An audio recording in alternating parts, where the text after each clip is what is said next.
వచ్చిన తర్వాత రాష్ట్రంలో స్కామ్లు జరగడము సహజంగా అయిపోయింది.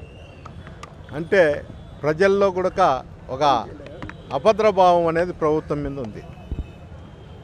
ఈ మెగా డిఎస్పీ కానీ ఫీజు రియంబర్స్మెంట్ కానీ సక్రమంగా ఈకపోవడము, డిఎస్సిలో అవకతవకలు జరగడము, ఈ అవకతవకల పైన మన రాష్ట్ర మాజీ ముఖ్యమంత్రి జగన్మోహన్ రెడ్డి గారు కూడా పదే పదే విద్యార్థుల పైన చెప్పడం జరుగుతుంది. ఫీజు రియంబర్స్మెంట్ కానీ డిఎస్సిలో అవకతవకల పైన కానీ ఇవన్నీ కూడా ఖచ్చితంగా విద్యార్థులకు రావాల్సిన ఫీజు రియంబర్స్మెంట్ సకాలంలో చెల్లించాలా, వాళ్ళ భవిష్యత్తు బాగుంటుంది.